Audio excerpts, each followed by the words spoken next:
Welcome back. In this particular video, I am going to discuss unit number 3, that is Introduction to Computer Network of IP Class 12. जैसा कि आप जानते हैं, इस unit में basically दो चैप्टर्स हैं, computer network and internet and web. आज के इस वीडियो सेशन में हम इंटरनेट एंड वेब को डिटेल में डिस्कस करेंगे और सीबीएसई द्वारा प्रोवाइडेड सिलेबस की बेसिस पे सारे कॉन्सेप्ट को लर्न करेंगे। इसके प्रीवियस सेशन में मैंने ऑलरेडी इस यूनिट 3 के चैप्टर कंप्यूटर नेटवर्क को डिस्कस कर लिया है। यदि आपने उस वीडियो को नहीं देखा है या मिस कर दिया है तो ऊपर आई बटन पे मैंने लिंक आपके साथ शेयर कर दिया है, जिसे क्लिक कर आप सीधे इस वीडियो को देख सकते हैं। यह वीडियो ट्यूटोरियल ना सिर्फ सीबीएसई 2021-22 सेशन के स्टूडेंट्स के लिए है, बल्कि सीबीएसई 2020-21 सेशन के स्टूडेंट्स जो कि may be coming board examinations की तैयारी कर रहे हैं, उनके लिए भी बहुत यूजफुल होगा, और या उन सभी स्टूडेंट्स के लिए जो इंटरनेट को बेसिकली लर्न करना चाहते हैं। इसके पहले मैंने IP class 12 full course in one video का ट्यूटोरियल वीडियो रेडी किया था, जिसमें मैंने मेजरली यूनिट 1 एंड यूनिट 2 को डिस्कस किया था। यदि आप उस वीडियो को भी देखना चाहें तो ऊपर आई बटन पे मैंने उसका लिंक भी आपके साथ शेयर कर दिया है। उस particular full course video tutorial में मैंने इस यूनिट 3 को कवर नहीं किया था, सो एज ए रेफरेंस आप चाहें तो इस वीडियो ट्यूटोरियल को उसके साथ कनेक्ट करके देख सकते हैं। आपकी जानकारी के लिए मैं बता दूं कि मैंने आईपी क्लास 12 के सभी चैप्टर्स के सॉल्यूशन जो कि सुमिता अरोड़ा टेक्स्ट बुक पे बेस्ड हैं, ऑलरेडी मेरे चैनल पे अपलोडेड है। ये सारे वीडियो सॉल्यूशंस को आप मेरे चैनल में बनी प्लेलिस्ट जिसका नाम Sumita Arora class 12 IP text book solution में जाकर देख सकते हैं, और मैंने आई बटन पे भी इसका लिंक आपके साथ शेयर कर दिया है। आज के इस वीडियो सेशन में हम डिस्कस करेंगे व्हाट इज इंटरनेट, इंटरनेट क्या होता है, देन हम थोड़ा सा डिस्कस करेंगे किस तरह से इंटरनेट इवैल्यूएट हुआ, या दूसरे तरीके से हम कह सकते हैं हिस्ट्री देखेंगे इंटरनेट की। उसके बाद में हम डिस्कस करेंगे डिफरेंट एप्लीकेशंस ऑफ इंटरनेट, जिसमें majorly www, email, chat and voice over internet protocol को हम डिस्कस करेंगे। www in the sense world wide web में हम इन सारे टॉपिक्स को कवर करेंगे, जिसमें बेसिकली सबसे पहले तो ऑब्वियसली वर्ल्ड वाइड वेब क्या होता है, उसके बाद www एंड इंटरनेट में क्या डिफरेंस होता है, देन वेबसाइट क्या होती हैं, वेब पेजेस क्या होते हैं, different type of web pages like static and dynamic web pages क्या होते हैं, उनके बीच का डिफरेंस क्या होता है, उसे समझने की कोशिश करेंगे। Obviously we all know that कि जब हम www पे वर्कआउट करते हैं किसी भी इंफॉर्मेशन को गेन करने के लिए, तो उसके लिए हमें एड्रेस की जरूरत पड़ती है, that is basically called URL। तो हम URL को समझने की कोशिश करेंगे, उसके एलिमेंट्स को समझने की कोशिश करेंगे। Then will discuss about web server and web hosting as well. साथ ही साथ हम ये भी देखेंगे कि किस तरह से हम किसी वेबसाइट को होस्ट कर सकते हैं, उसके बेसिक स्टेप्स क्या होते हैं। एंड इसके बाद में ऑब्वियसली जो मैंने आपसे पहले कहा कि different applications like email detail में डिस्कस करेंगे, चैट क्या होता है, वॉइप क्या है, एंड इसके बाद में वेब ब्राउजर क्या है और उसकी कुछ बेसिक सेटिंग्स का इंट्रोडक्शन हम देखेंगे। लास्ट में हम डिस्कस करेंगे थोड़ा कुकीज के बारे में, and obviously we all know that कि सारे कॉन्सेप्ट को लर्न करने के बाद हम कुछ क्वेश्चंस भी डिस्कस करेंगे, स्पेशली एमसीक्यू की मैं बात कर रहा हूं, और उसके बाद आपके लिए कुछ क्वेश्चंस हैं जिसे आप अपनी प्रैक्टिस में जरूर शामिल करें। नमस्ते student, this is Sanjay and welcome back to my YouTube channel Tech Tip Now. चलिए सीखते हैं और सीखने के साथ साथ समझते भी हैं। But before that, I would like to request you that please subscribe my channel if you are visiting for the first time, या आपने अभी तक मेरे चैनल को सब्सक्राइब नहीं किया है। And if you really like this video or you find it useful for you, then please don't forget to like and share it as well. So चलिए आज के सेशन को हम स्टार्ट करते हैं। So first of all, we are going to start with what is this internet actually, because इस chapter का जैसा नाम है internet and web, so obviously सबसे पहले तो हमें ये समझना होगा कि इंटरनेट क्या होता है। हालांकि आई एम श्योर दैट कि जितने भी आप व्यूअर्स हैं या जितने भी स्टूडेंट्स जो अभी फिलहाल इस वीडियो को देख रहे हैं, आप सभी बहुत अच्छे से एक्सप्लेन कर सकते हैं इंटरनेट को, बट मैं अपनी ओर से एक बार इसे एक्सप्लेन कर देता हूं। जब भी हम बात करते हैं इंटरनेट की, we all know that internet is basically a network. Now जब भी हम किसी नेटवर्क की बात करते हैं, नेटवर्क का मतलब ये रहता है कि इसमें तीन चीजें प्राइमरली होती हैं। पहली बात तो ये कि नेटवर्क का मतलब ही होता है when more than 2 computers get connected with each other, it becomes what a computer network. और जब आप कोई भी कंप्यूटर नेटवर्क रेडी करते हैं तो उसमें तीन बातें होती हैं, एक आपका क्लाइंट होता है, एक आपका सर्वर होता है, और बीच में आपका कम्युनिकेशन चैनल होता है। इसे मैं इन शॉर्ट लिख देता हूं, कम्युनिकेशन चैनल। नाउ इस बात को मेरा कहने का मतलब ये है कि जब हम इंटरनेट की बात करते हैं, internet is basically known as what interconnected network, that we can say is full form of internet.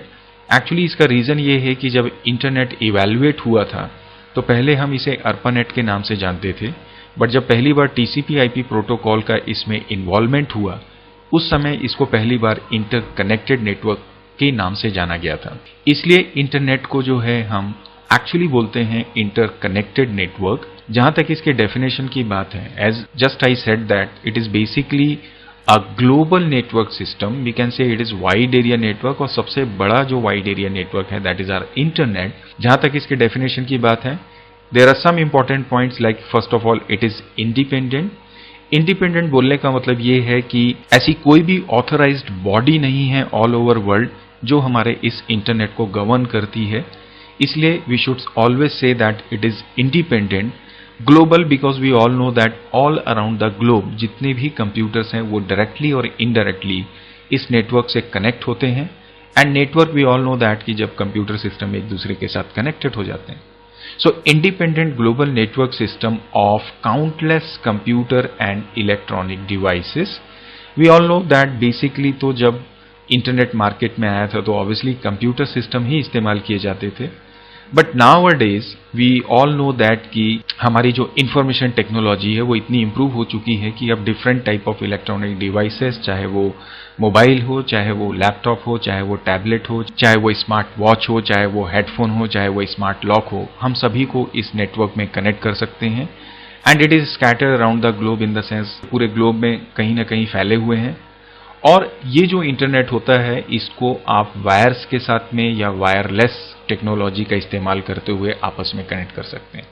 The reason is what as I said कि बेसिकली जब आप अपने कंप्यूटर में इंटरनेट का इस्तेमाल करते होते हैं उस समय आप क्लाइंट होते हैं, लेकिन जब आप कहीं से इंफॉर्मेशन एक्सेस करते हैं और जिस सिस्टम से आप एक्सेस प्राप्त करते हैं या जो इंफॉर्मेशन प्राप्त करते हैं that is basically your server. हो सकता है अकॉर्डिंग टू दिस इमेज कि आप यहां पर इंडिया में बैठे हैं और आपका जो इंफॉर्मेशन है वो यूएस से आ रहा है, तो इस बीच में जो कम्युनिकेशन चैनल होगा वो डिफरेंट मीडियम्स हो सकते हैं। उन डिफरेंट मीडियम्स में मेनली हम सैटेलाइट की बात करते हैं। सैटेलाइट के अलावा ऑब्वियसली आप अपने सिस्टम को रूटर से कनेक्ट करते हैं, ऑब्वियसली वायर्स भी होती हैं प्लस मॉडेम्स भी होते हैं जो आपके सिग्नल्स को कन्वर्ट करते हैं। इसमें एक और इम्पॉर्टेंट पॉइंट आप जोड़ सकते हैं that is your optical fibre, हम उसे भी यहाँ पे शामिल कर सकते हैं क्योंकि कई दफा कई कनेक्शंस ऐसे भी हैं जो हमारे सी या समुद्र के अंदर से भी हम तक पहुंचे हैं, हमारी कंट्रीज तक पहुंचे हैं, तो वहां पर ऑप्टिकल फाइबर का भी इस्तेमाल किया गया। So this is how we can understand what is this internet actually. So let's talk about the evolution of internet which is again very important. Internet actually कैसे इवोल्यूट हुआ या कैसे इसकी उत्पत्ति हुई। वेल 1962 में JCR लिकलाइडर नाम के एक इंजीनियर थे जो बेसिकली प्रोफेसर थे Massachusetts institute of technology United states में। उनके दिमाग में एक ख्याल आया था, एक प्लान था कि वो एक ग्लोबल नेटवर्क बनाना चाहते थे। ग्लोबल का मतलब जहां पे वो सारी डिफरेंट कंट्रीज को या डिफरेंट लोकेशंस पे स्टैब्लिश्ड कंप्यूटर्स को आपस में कनेक्ट कर सकें। इस प्लान को उस समय उन्होंने अमेरिका की एक agency that was ARPA, American research project agency से डिस्कस किया, उनके साथ शेयर किया। और उस समय ARPA के जो मेंबर्स थे क्लिन रॉक एंड मेरिल और उनकी जो टीम थी, उन्होंने इस ग्लोबल नेटवर्क के प्लान को एग्जीक्यूट करना शुरू किया, इस पे वर्कआउट करना शुरू किया और फाइनली इन 1969 वो सफल हुए एक नेटवर्क बनाने में जिसका नाम रखा गया ARPANET। बेसिकली ये जो ARPA है या रिसर्च प्रोजेक्ट एजेंसी थी, ये बेसिकली एजुकेशनल या टेक्नोलॉजिकल या मिलिट्री या सिक्योरिटी से रिलेटेड जो भी डेवलपमेंट्स होते थे उनको ये देखती थी। तो इन्होंने सबसे पहले ARPANET नाम से एक पहला नेटवर्क डेवलप किया जिसमें उन्होंने 3 से 4 डिफरेंट कंप्यूटर्स को डिफरेंट लोकेशंस में आपस में कनेक्ट किया था। हालांकि पहली बार में वो सक्सेसफुल नहीं रहे, लेकिन धीरे स्लोली एंड ग्रेजुअली बिफोर 74 तक उन्होंने तकरीबन 30 डिफरेंट कंप्यूटर्स को आपस में कनेक्ट कर लिया था। और इस दौरान जो प्रोटोकॉल वो यूज करते थे that was basically network communication protocol. और इस तरह से जब ये डेवलपमेंट कंटिन्यू हुआ इन 1974 या उससे पहले 1973 में जो लिकलाइडर का ग्लोबल नेटवर्क का सपना था वो 1973 में साकार हुआ जब United states, England I mean London की मैं बात कर रहा हूं, और नॉर्वे ये आपस में कनेक्ट हो गए। So it was a great achievement at that particular time कि जब डिफरेंट लोकेशन पे या ग्लोबल नेटवर्क का जो कॉन्सेप्ट था लिकलाइडर का with the help of clean rock वो सक्सेसफुल हुआ था। लेकिन उस समय प्रॉब्लम ये आई कि जो डिसिमिलर टाइप ऑफ नेटवर्क थे उनको आपस में कनेक्ट करने में थोड़ी सी प्रॉब्लम हो रही थी। तो इन 1974 विंटन सर्फ और बॉब कैन ने एक नया प्रोटोकॉल डेवलप किया था that was by the name of TCP/IP जो आज भी हम फॉलो करते हैं हमारे इंटरनेट पे। और इस TCP/IP की वजह से ये जो ग्लोबल नेटवर्क था ये इंडिपेंडेंट नेटवर्क बन सका और इसमें डिफरेंट टाइप ऑफ नेटवर्क आपस में कनेक्ट होना शुरू हो गए। So this 1974 was the year जहां पर कहीं ना कहीं हम बोल सकते हैं इंटरनेट का जन्म हुआ, या यहां से एक्चुअली इंटरनेट के कॉन्सेप्ट को नई दिशा मिली थी। और जैसा कि आप देख सकते हैं मैंने यहाँ पे लिखा हुआ है इंटरकनेक्टेड नेटवर्क। ये पहला टाइम था या फर्स्ट टाइम था जब इस टर्म को इस्तेमाल किया गया था। और इसी समय टेलनेट का भी इजाद हुआ था। टेलनेट इन द सेंस जिसके थ्रू आप रिमोटली किसी दूसरे सिस्टम को एक्सेस कर सकते थे। स्लोली एंड ग्रेजुअली इसमें और भी प्रोग्रेस हुए और 1979 में एक फोरम बना that was known as what Usenet, जहां पे कि डिफरेंट स्टेक होल्डर्स अपना प्रॉब्लम को डिस्कस कर सकते थे और डिफरेंट टाइप ऑफ न्यूज को गेन कर सकते थे। और इस तरह से स्लोली एंड ग्रेजुअली फिर ये डेवलपमेंट कंटिन्यू हुआ।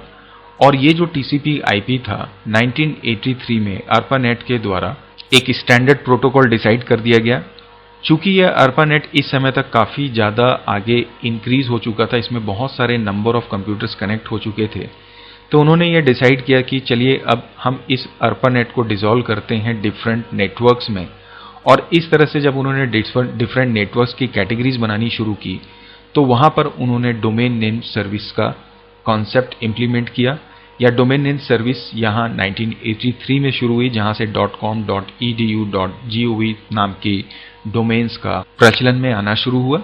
और इस तरह से ये जर्नी जब कंटिन्यू होते हुए 1990 तक पहुंची, that was the great revolution year of internet, जहां पर पहली बार www that was world wide web launch हुआ। और इसे बनाया था टिम बर्नर ली ने, जिन्होंने actually HTML, HTTP that was hyper text transfer protocol और हाइपरलिंक का कॉन्सेप्ट को लेते हुए www की रचना की या इस कॉन्सेप्ट को इंप्लीमेंट किया था। इसका फायदा ये हुआ कि जो भी डॉक्यूमेंट्स हम नेटवर्क में शेयर करना चाहें, और वो डॉक्यूमेंट जिसमें कि टेक्स्ट भी हो सकता था, इमेजेस भी हो सकती थी, ऑडियोज भी हो सकता था, वीडियोज भी हो सकती थी, जिसको कि हम इनडायरेक्टली वेबसाइट के नाम से जानते हैं। इस कॉन्सेप्ट को इंप्लीमेंट किया टिम बर्नर ली ने और ये 1990 में सक्सेसफुल हुआ। और यहीं पर ARPANET को डीकमीशन कर दिया गया, इन द सेंस इस नाम को चेंज करके इसका नया नाम दिया गया नेशनल साइंस फाउंडेशन नेटवर्क। और यहां से फिर हमारे एक्चुअल इंटरनेट की प्रोग्रेस स्टार्ट हुई, क्योंकि फिर www के आने के बाद में पहला ब्राउजर भी बना था which was known as what www itself. और इस ब्राउजर पे भी लोग डेवलपमेंट शुरू हुए और 1993 के आते तक एक नया ब्राउजर बना था which was graphical based mosaic के नाम से। और इस समय इंटरनेट एंड वेब को पब्लिक के लिए ओपन कर दिया गया, and that was the time जहां से फिर इंटरनेट को नई दिशा मिली। और उसके बाद तो rest is history, we all know that कि आज हम कहां पे खड़े हुए हैं। So this is how we can understand. So let's move to the next point, that is application of internet. Now we all know that जब हम इंटरनेट के एप्लीकेशंस की बात करते हैं तो बहुत वाइड वैरायटी है। हालांकि जब हम एप्लीकेशन की बात कर रहे हैं तो उसमें हम ई शॉपिंग, ऑनलाइन शॉपिंग, इस तरह की चीज़ों को इस्तेमाल नहीं करते, क्योंकि वो यूजेस ऑफ इंटरनेट में आ सकता है। जहाँ तक एप्लीकेशन एरिया ऑफ इंटरनेट की बात है तो जाहिर सी बात है इसमें आप यहाँ पर टेलनेट को इस्तेमाल कर सकते हैं, आप यहाँ पर यूजनेट को इस्तेमाल कर सकते हैं। बेसिकली दीज आर फोरम्स जहाँ पे आप discussion forum, basically telnet basically we all know that for remote login. इसी तरह से www जो 1990 में है, email was a kind of service, or you can say the application we can use in internet.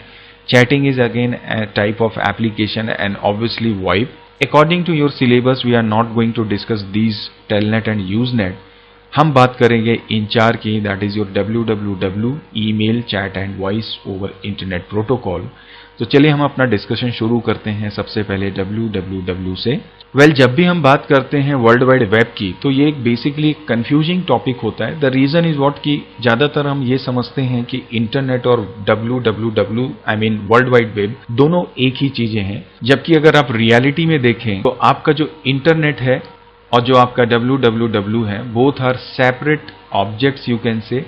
Basically www internet का एक application है, या ये एक्चुअली आपके इंटरनेट का एक सबसेट होता है जो एक पर्टिकुलर टाइप ऑफ एप्लीकेशंस के लिए हम इस्तेमाल करते हैं। हम जानते हैं आज की डेट में हमें किसी भी टाइप ऑफ इंफॉर्मेशन को प्राप्त करना हो, उसके लिए हम किसी न किसी टाइप ऑफ वेबसाइट को ओपन करते हैं। जब हम किसी वेबसाइट को ओपन करते हैं, इसका मतलब हम किसी न किसी वेब पेज को देखना चाहते हैं। और जब हम किसी वेब पेज की बात करते हैं तो वो वेब पेज कहीं ना कहीं different type of text, different type of graphics, different type audios और वीडियोज से मिलकर रेडी होता है। तो ये जो ऑडियोज, वीडियोज, ग्राफिक्स और टेक्स्ट का कलेक्शन जिसे कि हम वेब पेज के नाम से जानते हैं, और वेब पेज का कलेक्शन जिसे हम वेबसाइट के नाम से जानते हैं, इन सभी वेबसाइट को हम ओपन करने के लिए यूआरएल का इस्तेमाल करते हैं। और इस यूआरएल को अगर हमें ओपन करना हो अपने कंप्यूटर सिस्टम में, तो इसके लिए जो प्रोटोकॉल हम इस्तेमाल करते हैं दैट इज कॉल्ड HTTP। और इस HTTP प्रोटोकॉल के थ्रू इन सारे डॉक्यूमेंट्स को मैनेज करना या इन सारे डॉक्यूमेंट्स को कलेक्ट करके एक प्लेस में रखने का काम जो करता है that is basically your world wide web. तो बेसिकली वर्ल्ड वाइड वेब, जिसे कि हम इन शॉर्ट वेब के नाम से भी जानते हैं, ये कहीं ना कहीं एक सर्विस है इंफॉर्मेशन शेयर करने की ऑन इंटरनेट।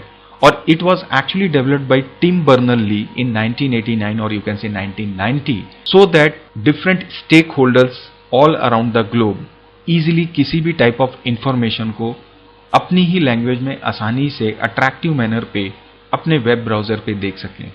जब भी हम वर्ल्ड वाइड वेब की बात करते हैं, इसमें हमेशा ध्यान रखिए कि पहली चीज तो ये www, दूसरी चीज HTTP या जिसे हम आज की डेट में S के नाम से जानते हैं, HTTPS की मैं बात कर रहा हूं, hyper text, and similarly we can include one more thing that is your HTML। तो HTML का प्रयोग करते हुए, हाइपर टेक्स्ट का इस्तेमाल करते हुए इंटरलिंक्ड वेब पेजेस को बनाना और HTTPS के थ्रू उसे स्ट्रीम करना या करवा पाना, ये एक्चुअली हमारे वर्ल्ड वाइड वेब का काम होता है। तो ये बेसिकली एक इंफॉर्मेशन शेयरिंग सर्विस है। इन शॉर्ट, कई बार आप बुक में देखते हैं it is written that it is collection of websites and different programs and you can say different protocols. तो आप इसे समझने की कोशिश करें कि बेसिकली जब टिम बर्नर्स-ली ने इसे बनाया था तो वो एक ऐसी सर्विस लोगों के सामने देना चाहते थे, बिकॉज 1989 के पहले जो इंटरनेट था वो पब्लिक में तो था ही नहीं, और वो बेसिकली एक्सपर्ट्स के द्वारा इस्तेमाल किया जाता था, स्पेशली रिसर्च की इंडस्ट्रीज में, एजुकेशन की इंडस्ट्रीज में, सिक्योरिटी की इंडस्ट्रीज में, जहां पर कि लोग मैसेजेस के फॉर्म में डेटा को शेयर कर सकें या टेक्स्ट फॉर्म में ज्यादा से ज्यादा डेटा को शेयर कर सकें। तो टिम बर्नर्स-ली ने एक कॉन्सेप्ट बनाने की कोशिश की कि क्यों ना मैं ऐसा डॉक्यूमेंट रेडी करूं जहां पर कि हम डिफरेंट ग्राफिक्स को, ऑडियोज, वीडियो सबको बना के इंटरनेट में शेयर कर सकें। और जब उन्होंने ऐसा सोचा तो उन्होंने ये सोचा कि इस तरह के डॉक्यूमेंट को शेयर करने के लिए मुझे प्रोटोकॉल भी बनाना पड़ेगा, इसलिए उन्होंने HTTPS का निर्माण किया। और वो उसके बाद में उन्होंने सोचा कि ये जो वेब पेजेस हैं, यदि आपस में इनको लिंक कर दिया जाए तो एक सिंगल यूनिट हमारी वेबसाइट के नाम से जानी जाएंगी, जिसमें कोई भी यूजर आसानी से किसी भी टाइप ऑफ इंफॉर्मेशन को प्राप्त कर सकता है। इसलिए उन्होंने वहां पर हाइपर लिंक का कॉन्सेप्ट लाया। और इस पूरे डॉक्यूमेंट को बनाने के लिए जो फॉर्मेट उन्होंने रेडी किया, जो लैंग्वेज उन्होंने इजाद की, दैट वाज HTML। और HTML लैंग्वेज की बेसिस पे या HTML फॉर्मेट में डेटा को रीड करने के लिए उन्होंने ऑब्वियसली वेब ब्राउजर की भी कल्पना की थी। तो इन सब से मिलकर ही आज की डेट में हम वर्क करते हैं। तो आपकी जानकारी स्पष्ट होनी चाहिए कि वर्ल्ड वाइड वेब सिंपली एक सर्विस है, it's a kind of application जो इंफॉर्मेशन शेयर करवाती है। और इसमें यहाँ पर जितनी भी इंफॉर्मेशंस होती हैं वो ऑब्वियसली वेबसाइट के फॉर्म में होती हैं। और वेबसाइट जब मैं बोल रहा हूँ तो सारी चीजें उसमें इंक्लूडेड है। और इन वेबसाइट्स को रन करने के लिए, ट्रांसमिट करने के लिए हम HTTPS प्रोटोकॉल का इस्तेमाल करते हैं। Now the question is that what is the difference between this internet and web. चलिए देखते हैं। सो जैसा अभी हमने डिस्कस किया कि वर्ल्ड वाइड वेब बेसिकली एक सर्विस है और प्राइमरीली ये सॉफ्टवेयर पे बेस्ड होती है, क्योंकि यहाँ पे सारी चीजें सॉफ्ट फॉर्म में अवेलेबल है। इंटरनेट को हम आइडियली हार्डवेयर कंसीडर करते हैं, हार्डवेयर नेटवर्क कंसीडर करते हैं, because it is connection among computers. इसलिए primarily it is what hardware based and www is primarily software based. Internet जो है एक बेसिकली इंफ्रास्ट्रक्चर है, नेटवर्किंग इंफ्रास्ट्रक्चर है, जहां पर कि सारे डिवाइसेस एक दूसरे के साथ कनेक्टेड होते हैं। जहां तक कि www की बात है, ये बेसिकली कलेक्शन ऑफ इंफॉर्मेशन है, कलेक्शन ऑफ वेबसाइट है, जो कि बहुत सारे वेब पेजेस से मिलकर रेडी होती है, जिसे कि इंटरनेट पे आप आसानी से एक्सेस कर सकते हैं। इंटरनेट जो होता है, इसका जो स्टैंडर्ड प्रोटोकॉल सूट है दैट इज TCP/IP। और www में जो भी इंफॉर्मेशंस होती हैं जो कि इस सूट पे वर्क करती हैं या इस सूट के ऊपर रन करती हैं, बेसिकली वो HTTPS है। ये HTTPS प्रोटोकॉल बेसिकली इस सूट का मतलब एक ग्रुप ऑफ प्रोटोकॉल की बात कर रहा हूं जहां पर ये भी इस्तेमाल किया जाता है। So this is how we can get the difference between these two. आगे बढ़ते हैं और डिस्कस करते हैं वेबसाइट के बारे में। सो एज आई सेड कि जब भी हम www की बात करेंगे मतलब वहां सबसे पहली चीज जो आती है that is your website. Actually में जब भी हम www की बात करते हैं तो इसमें बेसिकली हम, जैसा कि मैंने जब इस सिलेबस को डिस्कस किया था तो आपको बताया कि www में हम वेबसाइट की बात करते हैं, वेब पेज की बात करते हैं, different types of web pages की, then URL, then web server, web hosting और किस तरह से वेबसाइट को होस्ट करना है। तो उसी सीरीज में सबसे पहले हम बात कर रहे हैं वेबसाइट की। सो जैसा अभी हमने डिस्कस किया कि basically website is nothing, it is collection of web pages which can be interlinked with each other, hosted on a web server and written using HTML. Now the question is that hosted on web server in the sense क्या है कि अगर आप अपने computer system पे यहाँ पे बैठे हैं, we all know that कि you are a client right now, यहाँ पर कोई आप URL टाइप करते हैं तो जाहिर सी बात है आपके मॉडेम के थ्रू ये रिक्वेस्ट एयर में ट्रांसमिट होती है, आपका ISP इसे कलेक्ट करता है, थ्रू सैटेलाइट कनेक्ट करता है आपके सर्वर पे जहां पर उस URL का कंटेंट अवेलेबल होता है। उसके बाद ये सर्वर जो होता है यहां से इस डेटा को प्रोसेस करके वापस आप तक रिटर्न करता है। तो ये जो सर्वर होता है that is basically known as what your web server. तो वेब सर्वर से जो इंफॉर्मेशंस आपको मिल रही होती हैं in form of web pages जो कि एक दूसरे के साथ इंटरकनेक्टेड होती हैं, इनके ही कलेक्शन को हम वेबसाइट के नाम से जानते हैं। और हर एक वेबसाइट को आइडेंटिफाई करने के लिए या ओपन करने के लिए उसका एक एड्रेस दिया जाता है that is basically called website address, या जिसे हम URL के नाम से जानते हैं। और ये जो वेबसाइट ज्यादातर तैयार की जाती है वो एक्चुअली HTML से तैयार की जाती है, but nowadays different technologies are also used. Like HTML के साथ आप CSS यूज करते हैं, इसी तरह से आप scripting language like Java script, jQuery, या इसी तरह से प्रोग्रामिंग लैंग्वेजेस में अगर आप डायनेमिक वेब पेजेस बनाते हैं तो PHP, similarly Python you can use, similarly you can Java use. तो इन सारे चीज़ों को यूज़ करते हैं। बट आइडियली जो होता है, क्योंकि जो वेबसाइट की रेंडरिंग होती है आपके वेब ब्राउज़र में वो अल्टीमेटली HTML के फॉर्म में होती है, इसलिए यहाँ पर हमने ये पॉइंट को हाईलाइट किया हुआ है कि HTML में ये लिखी हुई होती है। और वैसे भी अर्लियर डेज ऑफ वेबसाइट जब बनाई जाती थी तो वो उस समय HTML का ही इस्तेमाल किया जाता था। एंड ये जितने भी वेब पेजेस होते हैं like you can C in this image, एक दूसरे से ज़रूरत के हिसाब से कनेक्टेड हो सकते हैं। नाउ यहाँ पर चूंकि अब हमने बात की वेब पेज की, so it becomes necessary to understand what is this web page now. Well, web page is nothing, it is a kind of document जो कि बेसिकली HTML में लिखा जाता है और हमारे www that is world wide web में available है। ऑब्वियसली किसी न किसी सर्वर पे हम इसे रखते हैं, स्टोर करते हैं और इसे हम किसी ब्राउजर की मदद से ही सिर्फ देख पाते हैं। और ये जो डॉक्यूमेंट होता है ये basically text, graphics, audio, video या एज ए कंटेंट हम इस वेब पेज में इनमें से किसी का भी इस्तेमाल कर सकते हैं या इन सभी का इस्तेमाल करते हुए एक वेब पेज रेडी करते हैं। और ये जो वेब पेजेस होते हैं ये आपस में एक दूसरे के साथ कनेक्टेड हो सकते हैं और ये जो कनेक्शन होता है that is basically known as what your hyperlink. आपकी जानकारी के लिए मैं बता दूं कि जैसे आपने कोई वेब पेज बनाया और यहाँ पे लिखा हुआ है गो टू XY, तो ये जो लिखा हुआ टेक्स्ट है दैट गो टू XY जिसे आप क्लिक करते हैं तो किसी दूसरे पेज पे जाते हैं, ये जो टेक्स्ट होता है that is basically known as what your hyper text. और ये जो लिंक बना हुआ है दो पेजेस के बीच में कि जब आप इसे क्लिक कर रहे हैं तो ये वेब पेज ओपन हो रहा है, so that link is actually known as what your hyper link. So this is about the web pages. और जैसा कि मैंने अभी थोड़ी देर पहले बोला कि आजकल हम चूंकि डायनेमिक वेब पेजेस भी रेडी करते हैं जहां पे कि हमें प्रोग्रामिंग लैंग्वेजेस का इस्तेमाल करना होता है जिसे हम अभी आगे चल के डिस्कस करेंगे, तो HTML के अलावा हम और भी डिफरेंट टेक्नोलॉजीज का यूज करते हुए वेब पेजेस को रेडी कर सकते हैं। Now there is one more important point related to our website that is home page. Now home page basically तो वेब पेजेस ही होते हैं, लेकिन होम पेज को हम ज्यादातर लैंडिंग पेज के नाम से जानते हैं। जब भी आप किसी वेबसाइट को ओपन करते हैं अपने ऑब्वियसली कंप्यूटर सिस्टम में या ब्राउजर में, तो जो सबसे पहला पेज लैंड होता है उस वेबसाइट का that is basically known as what your home page. ये होम पेज बेसिकली एक नेविगेशन सिस्टम होता है उस पर्टिकुलर वेबसाइट का जिसके थ्रू आप पूरी वेबसाइट को नेविगेट कर सकते हैं, उस पूरी वेबसाइट पे आप विजिट कर सकते हैं।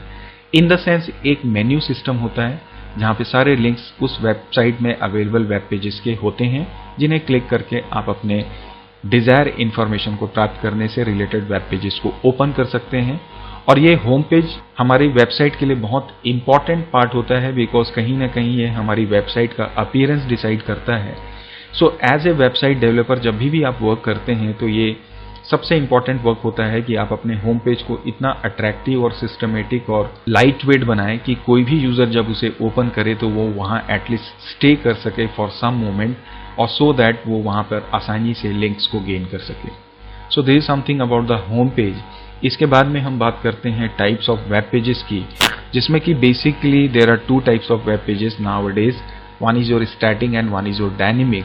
And we all know that static की जब भी हम बात करते हैं मतलब जहां पर कंटेंट हमारे फिक्स होते हैं, मतलब हमने कोई वेबसाइट बनाई, हमें पता है कि उसमें जो कंटेंट हमने डाले हुए हैं वो एज इट इज कांस्टेंट रहते हैं, साल भर, 2 साल, 3 साल।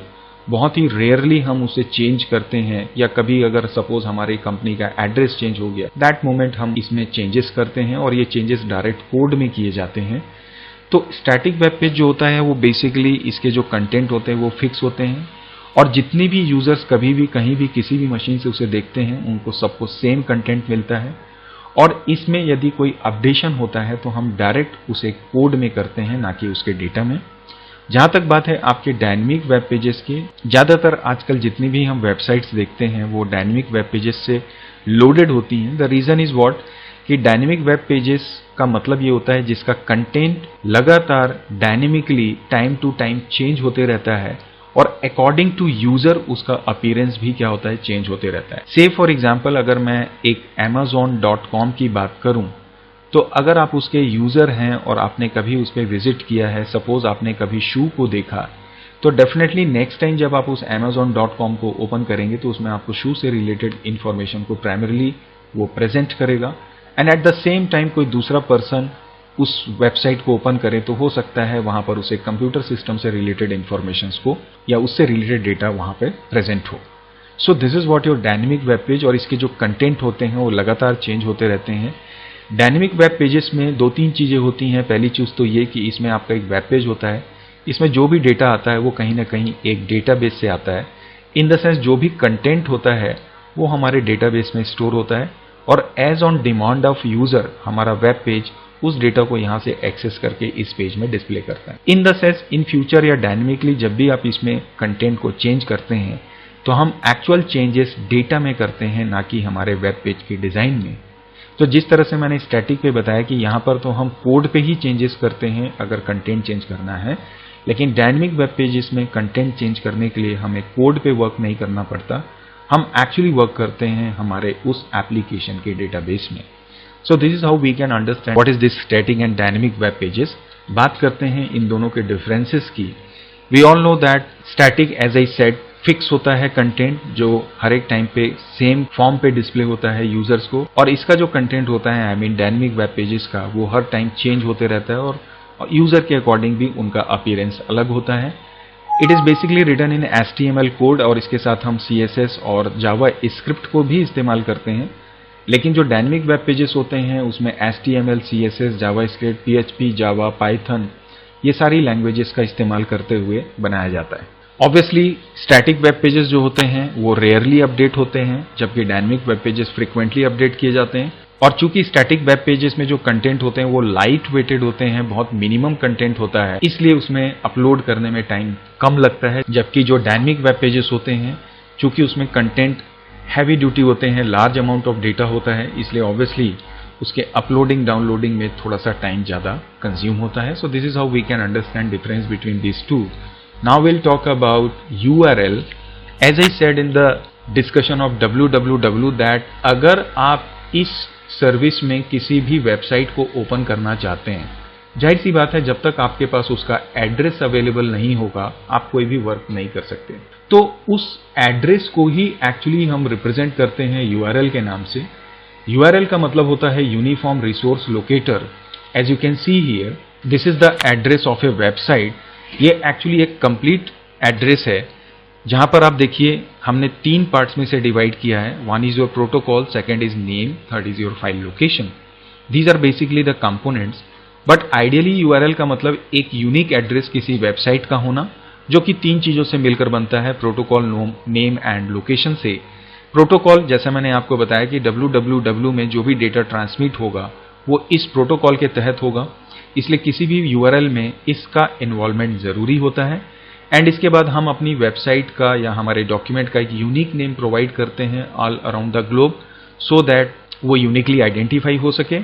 एंड थर्ड होता है जो कि फाइल लोकेशन है, कि एग्जैक्टली आपको उस वेबसाइट के डायरेक्ट किसी वेब पेज को ही ओपन करना है तो आप इस फाइल लोकेशन को मेंशन कर सकते हैं। अदरवाइज आइडियली जो यूआरएल हम लेते हैं उसमें प्रोटोकॉल प्लस सिर्फ नेम एड्रेस को ही हम इन्वॉल्व करते हैं। So this is how we can understand this URL. Now जब यूआरएल की बात करते हैं तो यूआरएल को हम दो टाइप से डिवाइड कर सकते हैं, हालांकि इसका बहुत बड़ा सेंस नहीं है, बट फॉर योर नॉलेज दो तरीके से हम यूआरएल को कैटेगराइज कर सकते हैं। एक जिसे हम बोलते हैं एब्सोल्यूट यूआरएल। एब्सोल्यूट का मतलब होता है एग्जैक्टली करेक्ट यूआरएल, मतलब आपने प्रोटोकॉल, वेबसाइट का नाम और exact the location of that web page जिसे आप ओपन करना चाहते हैं उसका पूरा जो एड्रेस जब आप लेते हैं, that becomes what your absolute URL. तो ये एक कंप्लीट इंफॉर्मेशन होता है किसी एग्जैक्ट वेब पेज का। और जहां तक बात है रिलेटिव यूआरएल का, तो ये बेसिकली एक फाइल पाथ को रिप्रेजेंट करता है। जब हम अपनी वेबसाइट को ओपन करते हैं या जब हम किसी करंट लोकेशन पे वर्कआउट करना चाहते हैं तो हम सिर्फ फाइल पाथ को लेते हैं, वहां पर हम प्रोटोकॉल प्लस वेबसाइट का नाम इंक्लूड नहीं करते हैं। That becomes what your relative URL. और यहां पर ये हमेशा एज्यूम किया जाता है कि जिस वेबसाइट पे प्रेजेंटली आप हैं उसका ये पार्ट है। So this is how we can get this absolute and relative URL.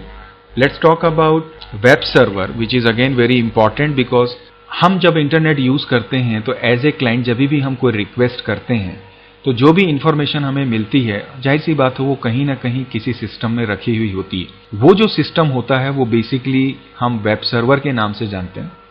Web server बोलने का मतलब ये है कि यहाँ पर हम बात कर रहे हैं www से रिलेटेड इंफॉर्मेशन को गेन करने की। तो जब भी आपको किसी वेबसाइट को ओपन करना हो, आई मीन वेबसाइट का मतलब वो एक वर्ल्ड वाइड वेब का पार्ट होती है, इस सर्विस का पार्ट होती है। तो उस वेबसाइट को जिस सिस्टम में रखा जाता है जहां से आप उसे एक्सेस करते हैं indirectly, that system is actually known as what your server. और ये जो सर्वर होता है इसमें ऑब्वियसली हार्डवेयर भी होता है प्लस आपका सॉफ्टवेयर भी होता है। So server is what it is a computer use to store and respond to web related request. It handles HTTP request. Now we all very well know that कि अगर आप वेब में work कर रहे हैं, www में work कर रहे हैं, इसका मतलब वहां पर जो प्रोटोकॉल इस्तेमाल होगा किसी भी वेबसाइट को ओपन करने के लिए, जाहिर सी बात है वो HTTP होगा। तो हम इसलिए यहाँ पे वेबसाइट की जगह लिख रहे हैं HTTP रिक्वेस्ट, मतलब किसी भी टाइप ऑफ वेब पेज को ओपन करने के लिए ये रिक्वेस्ट जब आप करते हैं तो सर्वर से आप इसे रिसीव कर पाते हैं। सो ये काम होता है हमारे वेब सर्वर का। And as I said, web server में जब आप किसी डॉक्यूमेंट को स्टोर करते हैं, that is called your web hosting. और इस वेब सर्वर में ना सिर्फ HTTP, इसके अलावा हम फाइल ट्रांसफर प्रोटोकॉल और सिंपल मेल ट्रांसफर प्रोटोकॉल का भी इस्तेमाल कर सकते हैं। इन द सेंस हमारा वेब सर्वर HTTP के अलावा फाइल ट्रांसफर प्रोटोकॉल और SMTP प्रोटोकॉल को भी सपोर्ट करता है। नाउअडेज अगर हम बात करें, इसका मतलब हमारे वेब सर्वर में हमें ईमेल की और फाइल ट्रांसफर करने की फैसिलिटी भी मिलती है हमारे वेबसाइट को स्टोर करने के साथ साथ। इसका मतलब ये हुआ कि वेब सर्वर जो होता है, इसका जो हार्डवेयर होता है वो बेसिकली एक प्रकार का कंप्यूटर होता है जो कि सॉफ्टवेयर के साथ साथ जितने भी डिफरेंट प्रोग्राम्स हैं उन्हें भी अपने पास स्टोर करता है। एंड वेब सर्वर में जो सॉफ्टवेयर्स होते हैं वो बेसिकली हमारे वेब ब्राउजर से जो आने वाली रिक्वेस्ट है उन्हें एक्सेप्ट करना, किस फाइल को लोकेट करना है, उस फाइल के डेटा को एक्सेस करना, उसे कन्वर्ट करके वापस क्लाइंट तक सेंड करने का काम करते हैं। So this is how we can understand this web server. Let's talk about web hosting. So as I said कि आपके पास जो वेब सर्वर होता है, उस वेब सर्वर में जब आप किसी वेबसाइट को स्टोर कर देते हैं, इसका मतलब वो वेब सर्वर उस वेबसाइट को क्या कर रहा होता है, होस्ट कर रहा होता है। आज की डेट में ऐसी बहुत सारी डिफरेंट ऑर्गेनाइजेशंस हैं जो वेब होस्टिंग का काम करती हैं। वेब होस्टिंग को हम बोल सकते हैं it is a kind of service जो कि आपको अपना सर्वर प्रोवाइड करती हैं। ये जो सर्वर होता है, एज आई सेड, इसमें हार्डवेयर्स भी होते हैं और आपके सॉफ्टवेयर्स भी होते हैं। हार्डवेयर का मतलब इसमें CPU की बात कर रहे हैं, रैम की बात कर रहे हैं, स्टोरेज स्पेस की बात कर रहे हैं, एंड इसके अलावा जो कनेक्शन है, बैंडविड्थ है, ये सारी फैसिलिटी ये companies, I mean web hosting companies आपको देती हैं अपने वेब सर्वर में। और ये आपके ऊपर डिपेंड करता है कि आप किस तरह से सर्विस लेना चाहते हैं, लो कॉस्ट लेना चाहते हैं, हाई कॉस्ट लेना चाहते हैं। और इसके अलावा जो सॉफ्टवेयर इसमें होते हैं लाइक वर्डप्रेस, लाइक MySQL, जहां पर जाके आप ऑब्वियसली अपने वेबसाइट को बना सकते हैं या अपने वेबसाइट को वहां पर अपलोड कर सकते हैं। और इसके अलावा तमाम डिफरेंट प्रोग्राम्स जो आपकी HTTP रिक्वेस्ट को अंडरस्टैंड करते हैं। तो ये जो वेब सर्वर जो वेब होस्टिंग कंपनीज ने बनाए हुए होते हैं अपने, या लीज पे लिया होता है वेब सर्वर को, इनका काम होता है आपकी वेबसाइट के लिए रिसोर्सेस अवेलेबल कराना, सो दैट आप अपनी वेबसाइट को इंटरनेट में पब्लिश कर सकें, www के साथ उसका एसोसिएशन करवा सकें, so that everyone can access it. So this is about the web hosting. Let's talk about how it works और how can we host a website. तो जाहिर सी बात है, लेट्स सपोज हमने कोई एक वेबसाइट रेडी की है और ये वेबसाइट मेरे लोकल कंप्यूटर में है। इसके बाद में मैं इसे इंटरनेट पे अपलोड करना चाहता हूँ। तो जाहिर सी बात है, मैं सबसे पहले उन कंपनीज के बारे में सोचूंगा जो हमें वेबसाइट की होस्टिंग की सर्विस प्रोवाइड करते हैं। पहला तो ये, और इसके अलावा मैं अपनी वेबसाइट का नेमिंग कराने के लिए जो डोमेन नेम सर्विसेज प्रोवाइड करती हैं उन कंपनीज को भी देखूंगा। ज़्यादातर जो वेब होस्टिंग कंपनीज होती हैं वो डोमेन नेम सर्विसेज भी प्रोवाइड करती हैं, हालांकि उनका association basically domain name register company से होता है। तो सबसे पहला काम तो ये होता है कि या तो आप डायरेक्ट वेब होस्टिंग कंपनी में जाइए, वहां से सबसे पहले आप अपने वेबसाइट के लिए एक डोमेन परचेस कीजिए। उस डोमेन को परचेस करने के बाद, जैसा मैंने यहाँ पे बोला कि सबसे पहले आप रजिस्टर कीजिए डोमेन को। डोमेन परचेस करने के बाद जो वेब होस्टिंग कंपनी है वहां पर आपको एक अपना वेब स्पेस परचेस करना होता है। एज आई सेड, इसका काम होता है उसके कंप्यूटर में या जो सर्वर होता है वहां पर आपको उसके CPU, उसके रैम, उसकी हार्ड डिस्क को प्रयोग करवाने का आपको परमिशन देना। और जाहिर सी बात है, वेब स्पेस का मतलब जहां पर आप अपनी फाइल्स को स्टोर करते हैं। तो सेकेंड स्टेप में आप वेब होस्टिंग कंपनी से जाके वेब स्पेस ऑक्यूपाई करवाते हैं या प्राप्त करते हैं। उसके लिए आपको कुछ अमाउंट भी पे करना पड़ सकता है। बहुत सारी ऐसी वेब होस्टिंग सर्विसेज हैं जो फ्री में भी प्रोवाइड करती हैं। इसके बाद में जो आपने डोमेन नेम परचेस किया उसका अपना एक IP एड्रेसिंग होता है, प्लस जो वेब होस्टिंग आप ले रहे हैं उस वेब होस्टिंग में जो वेब स्पेस आपने परचेस किया उस कंपनी का भी अपना एक IP एड्रेस होता है। तो इन दोनों को आपस में सिंक्रोनाइज करवाना पड़ता है, जिसे हम बोल सकते हैं मैपिंग। तो ये थर्ड स्टेप होता है कि जब आप डोमेन परचेस किए, होस्टिंग स्पेस ले लिया, उसके बाद डोमेन को इस होस्टिंग के साथ प्रॉपरली इंटरैक्ट करवाने के लिए इन दोनों के IP को आपस में आप क्या करते हैं, मैप करवाते हैं। मैप करवाने के बाद जब ये सारा प्रोसेस हो जाता है तो आपके लोकल कंप्यूटर में जो वेबसाइट की फाइल्स होती हैं उन्हें जाकर आप इस वेब स्पेस में क्या कर देते हैं, अपलोड कर देते हैं। और जाहिर सी बात है, जब आप वेब स्पेस परचेस करते हैं तो आपको कंपनी के द्वारा लॉगिन क्रेडेंशियल भी दिए जाते हैं, यूजर नेम, ID, पासवर्ड, जिसे आप जाहिर सी बात है सिक्योरिटी पॉइंट ऑफ व्यू से अपने अनुसार चेंज करते हैं। एंड उसके बाद एज आई सेड, आप सारे फाइल्स को अपलोड करते हैं।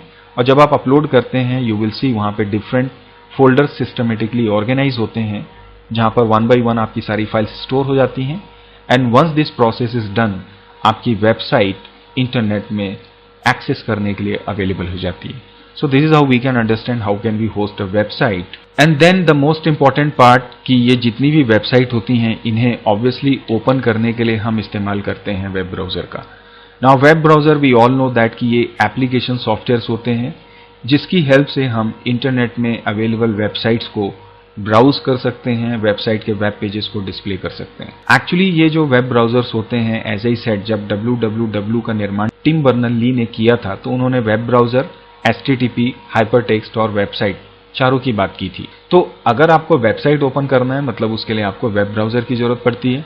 चूंकि वेब पेजेस जो होते हैं HTML फॉर्मेट में बने हुए होते हैं और वेब ब्राउजर HTML फॉर्मेट में ही आपकी इंफॉर्मेशंस को या वेब पेजेस को रेंडर करता है, इसलिए जो भी इंफॉर्मेशंस आती हैं वो HTML फॉर्मेट में डिस्प्ले होती है। एंड कुछ famous web browsers like we all know that Google Chrome is there, Mozilla Firefox is there, Internet Explorer is there, Opera is there, Apple का सफारी होता है।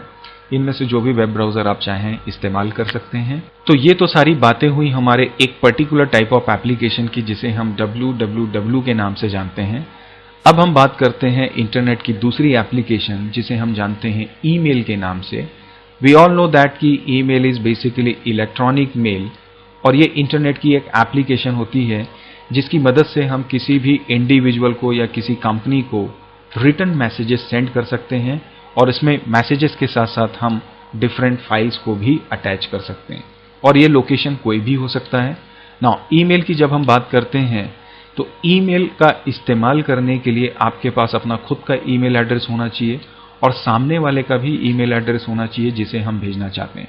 ये जो ईमेल एड्रेस होता है ये बेसिकली दो पार्ट्स में डिवाइडेड होता है। पहला पार्ट जिसे हम यूजर नेम के नाम से जानते हैं और दूसरा which is called domain name.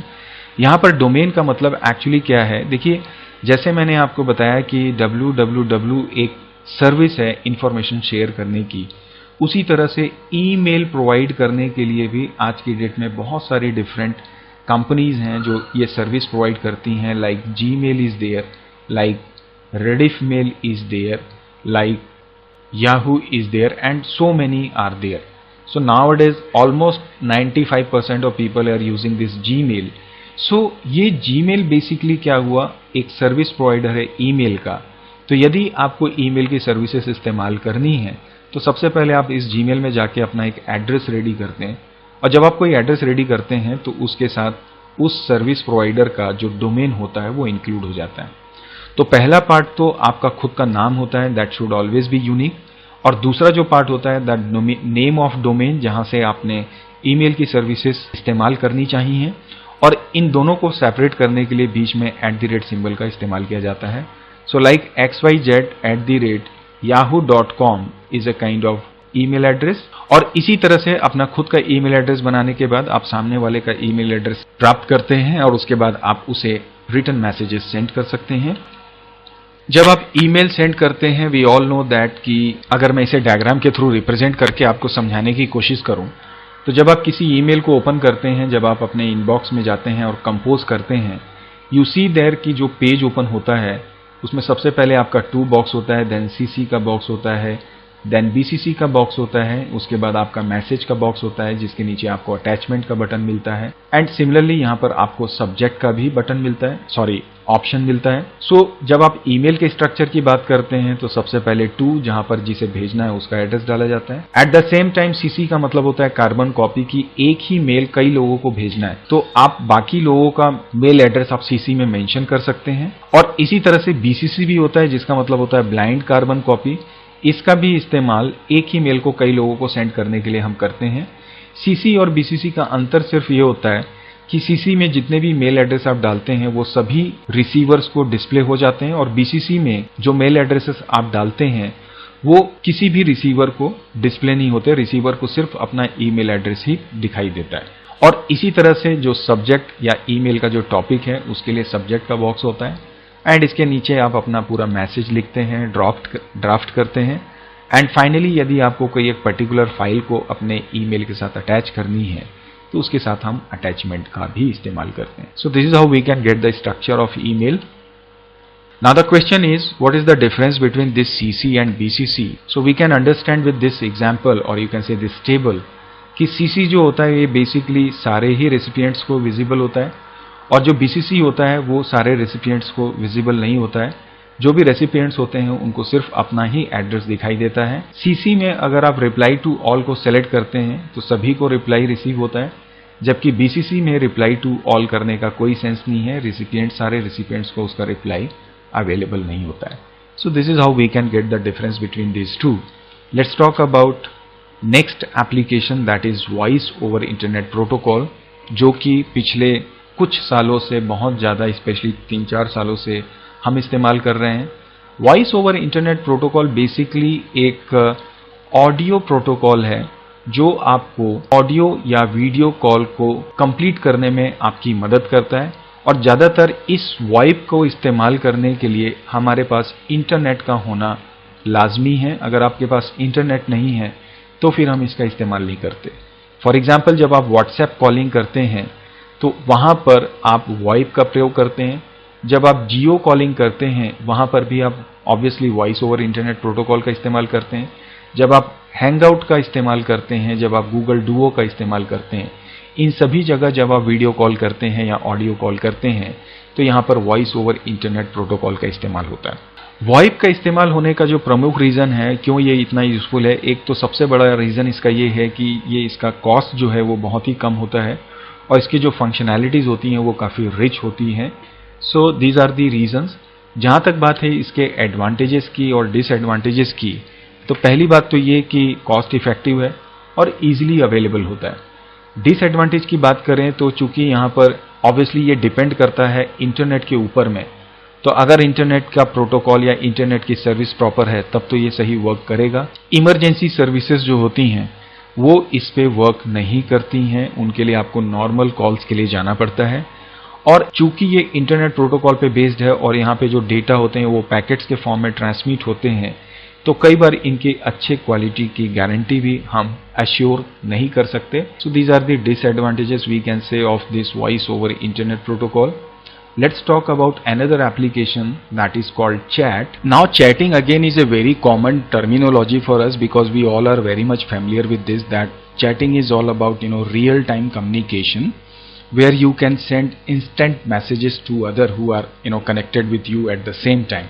So chat basically क्या है, एक real time communication service है obviously in the internet, जो कि आपको instant message transfer करने की facility देती है between the people at different geographic location. और जब आप चैटिंग कर रहे होते हैं तो इसके लिए सिर्फ एक ही बात का हमें ध्यान रखना होता है, दैट इज कि जिसके भी साथ में हम कम्युनिकेट कर रहे हैं that person has to be online at the same time and obviously using the same application. Application in the sense there are various softwares we can use for chatting like Google tag is there, Skype is there, Yahoo messenger, Rediff messenger is there, WhatsApp हम use कर सकते हैं, Google hangout use कर सकते हैं। ये सारे different applications का इस्तेमाल करते हुए ऑब्वियसली हम चैटिंग कर सकते हैं। तो जहां तक बात है चैटिंग की, इसमें nowadays we can not only send text messages, हम टेक्स्ट के साथ में डिफरेंट फाइल्स को भी सेंड कर सकते हैं। फाइल आपकी कोई इमेज हो सकती है, कोई डॉक्यूमेंट हो सकता है, कोई ऑडियो फाइल आप सेंड कर सकते हैं। सिमिलरली आप वीडियो फाइल को भी सेंड कर सकते हैं, depend upon the capacity of your internet और you can say the application. So this is how we can understand what is this chatting. So finally let's talk about very important part of this internet and web, that is called cookies. Now again this is again a very common term nowadays. I guess कि हमें ये जानकारी होगी या हमने सुना भी होगा cookies के बारे में। Well cookies की जहाँ तक definition की बात है, you can see that cookies are small text files stored on user's computer and created and used by the website to remember basic information or to record users browsing activity. Well nowadays what happens, बहुत सारी या लगभग 70% जितनी भी websites आप internet पे देखते हैं वो कहीं ना कहीं इन कुकीज का इस्तेमाल करते हैं। जो भी यूजर उनकी वेबसाइट पे आता है उसकी एक्टिविटी को रिकॉर्ड करने के लिए, और उस एक्टिविटी की बेसिस पे नेक्स्ट टाइम जब वो यूजर अपनी वेबसाइट को या उसी वेबसाइट को ओपन करे तो उसे किस तरह का डेटा सेंड करना है वह डिसाइड कर सके। उदाहरण के लिए सपोज दैट मैंने वेबसाइट ओपन की amazon.com, इस वेबसाइट पे जाके मैंने यहाँ से एक सोप को परचेस किया। इस सोप को परचेस करने के बाद मैंने यहाँ पर क्या कर दी, अपनी बेसिक इन्फॉर्मेशन डाल। जैसे ही मैं इस बेसिक इन्फॉर्मेशन को डालूंगा, नाउ एट इस टाइम पे जब मैं इस amazon.com को अपने कंप्यूटर में ओपन किया हूँ, उस समय ऑब्वियस सी बात है कि मैं इनडायरेक्टली अपने अमेजोन के वेब सर्वर से भी जुड़ा हुआ होऊंगा। तो जैसे ही मैंने ये वैल्यूज इसमें इनपुट की, Amazon के पास जब ये डेटा जाएगा, इमीडिएटली amazon.com क्या करेगा, अपने इस डेटा की बेसिस पे एक स्मॉल फाइल रेडी करेगा और वापस इसे इस ब्राउज़र को सेंड करेगा और ब्राउज़र की हिस्ट्री में जाके ये फाइल जो है सेव हो जाएगी। और ये जो फाइल ब्राउज़र की हिस्ट्री में सेव हुई, जो आपने डेटा डाला, इट बिकम्स व्हाट कुकीज़। और ये कुकीज का एडवांटेज इस Amazon को क्या होगा कि नेक्स्ट टाइम अगर आप इसी सेम वेबसाइट amazon.com को ओपन करेंगे, इमीडिएटली जब आपकी रिक्वेस्ट, जब आप amazon.com के लिए नेक्स्ट टाइम रिक्वेस्ट करेंगे, Amazon के सर्वर पे आपकी रिक्वेस्ट जाएगी, वो आपके इस IP एड्रेस की बेसिस पे इस रिक्वेस्ट के साथ जब अपने कनेक्शन इसके साथ इस्टेब्लिश करेगा, इमीडिएटली इस कुकी को ट्रेस करेगा, इसे एक्सेस करेगा। एक्सेस करने के बाद देखेगा कि आपका नाम क्या है और लास्ट टाइम आपने किस टाइप का प्रोडक्ट परचेस किया था, एंड उसकी बेसिस पे ये क्या करेगा, अपने सर्वर से डेटा एक्सट्रैक्ट करेगा जो आपने सर्च किया था और उसी से रिलेटेड इंफॉर्मेशन वापस आपकी वेबसाइट में थ्रो कर देगा, सो दैट नेक्स्ट टाइम आप देखेंगे कि जो भी लास्ट टाइम आपने डेटा सर्च किया था इस वेबसाइट में, तकरीबन उससे ही रिलेटेड इंफॉर्मेशन आपको मिल रही है. So this is how we can understand the purpose of this cookie. So overall website जो भी आप ओपन करते हैं, उस वेबसाइट को आपकी एक्टिविटी का और आपकी इंफॉर्मेशन, बेसिक इंफॉर्मेशन कलेक्ट करने के लिए इस प्रकार की स्मॉल टेक्स्ट फाइल्स को आपके सिस्टम में स्टोर करना पड़ता है. एक्चुअली ये as a browser part store होती हैं, एंड नेक्स्ट टाइम जब भी आप उस वेबसाइट को ओपन करते हैं तो सेम वही फाइल एक्टिव होती है और उसकी बेसिस पे वेबसाइट्स आपको डेटा थ्रो करते हैं. So overall this is how we can understand this chapter, what is this internet and web, and जितने भी इसके रिलेटेड कॉन्सेप्ट्स हैं. आइए इसकी बेसिस पे अब हम कुछ क्वेश्चंस डिस्कस करते हैं. Here are some MCQs. Question number 1 is saying that which of the following is not a valid protocol? HTTP, PTP, FTP and IP. HTTP is hypertext protocol, file transfer protocol, that is FTP. IP is all about internet protocol, and there is nothing like PTP kind of protocol exist. So the correct answer is this B. Question number 2 is asking that I want to display daily electricity consumed in my city in my website. Which type of web page should be created? हमें suppose एक website है मेरी, उसमें मैं एक web page ready करना चाहता हूं जहां पे मैं हर दिन का मेरी सिटी का कितना इलेक्ट्रिसिटी कंज्यूम हुआ उतने नंबर ऑफ यूनिट्स को डिस्प्ले करना चाहता हूं, तो मुझे उसके लिए किस प्रकार का वेब पेज बनाना चाहिए. सो ऑब्वियस ये बात है कि डेली इलेक्ट्रिसिटी कंज्यूम का रिकॉर्ड दिखाना है, मतलब ये जो डेटा है मेरा, ये रोज ही मेरा अपडेट होगा. इसका मतलब रेगुलरली मुझे इसे अपडेट करना है, फ्रिक्वेंटली अपडेट करना है. इसके लिए मैं इस्तेमाल करूंगा, ऑब्वियस सी बात है, डायनेमिक पेज का. होम पेज और वेब पेज का तो इससे कंसर्न ही नहीं है. या तो आप स्टैटिक वेब पेज बनाएंगे या डायनेमिक वेब पेज बनाएंगे. तो चूंकि यहाँ पे हमेशा अपडेट करना है, इसलिए डायनेमिक पेज होगा. Question number 3 is asking that who developed world wide web? Tim Berners-Lee, John Kane, Ray Tomlinson and JC Licklider. Well, जहां तक इसके आंसर का सवाल है, Tim Berners-Lee is the correct answer. उन्होंने ही वर्ल्ड वाइड वेब को बनाया था. जहां तक रे टॉमिल्सन की बात है, इन्होंने ईमेल इंप्लीमेंट किया था. लिकलाइडर ऑब्वियसली इन्होंने ग्लोबल नेटवर्क का कॉन्सेप्ट दिया था. और जॉन कैन, एक्चुअली ये नाम मैंने सही नहीं लिखा है, it should be Bob can. Actually Bob can ने विंटन सर्फ के साथ मिलकर, मैं यहाँ पे नाम लिख देता हूँ, इसके साथ मिलकर इन्होंने TCP/IP को डेवलप किया था, जो कि आगे चल के इंटरनेट का स्टैंडर्ड प्रोटोकॉल बना. दैट्स वाई यदि आप सर्च करेंगे फादर ऑफ इंटरनेट तो उसमें विंटन सर्फ का नाम दिखाता है, बट एक्चुअली बॉब कैन और विंटन सर्फ इन दोनों ने मिलकर रेडी किया था. So both are actually considered as father of internet. So let's move to the next question. It is asking that www works on HTTP, TCP/IP, FTP and SMTP. We all know that कि हमारा जो internet होता है वो basically TCP/IP पे work करता है. इस TCP/IP को हम प्रोटोकॉल सूट बोलते हैं, जिसमें ये FTP, SMTP और HTTP भी वर्क करते हैं. हमारा www जो होता है वो बेसिकली HTTP प्रोटोकॉल की बेसिस पे वर्क करता है.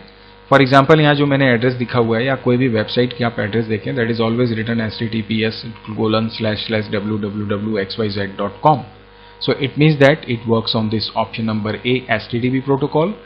Next question is asking that in the URL, this is my URL, which component identifies the path of web page? HTTPS, this is the full name, and this is the file path. So the answer होगा download.htm is the part जो कि इसके path को explain करता है. This is the name of website and this is the protocol of this website. So this is how we can understand answer of this question. तो ये तो हुई MCQs. इसके बाद कुछ क्वेश्चंस हैं आपकी प्रैक्टिस के लिए, जो ऑब्वियसली आपके टेक्स्ट बुक में जो क्वेश्चंस हैं उसके अलावा आपको प्रैक्टिस करने चाहिए as per my concern. So here are these questions. What is the difference between email and chat? Then define internet service provider. Discuss advantages and disadvantages of internet. Name some email protocols, then write one example of URL and email address. Then how internet impacted our daily life, write a short note or maybe long note. And then explain the following terms: POP, SMTP, VoIP, ARPANET, HTTP. So ये कुछ questions हैं जिसे आप अपनी ओर से जरूर एक बार practice करें. So that's it for this session. And I hope now that this chapter will definitely help you to learn the basic concepts of internet and web. तो चलिए इसी उम्मीद के साथ आज के इस सेशन को यहीं पे एंड करते हैं. मिलते हैं नए सेशन में, नए कॉन्सेप्ट, नए चैप्टर, नए सॉल्यूशन के साथ में. Till then, keep practicing, keep learning, and do keep watching my channel. Thank you very much for watching this video, and please don't forget to like, share and subscribe as well. Bye bye.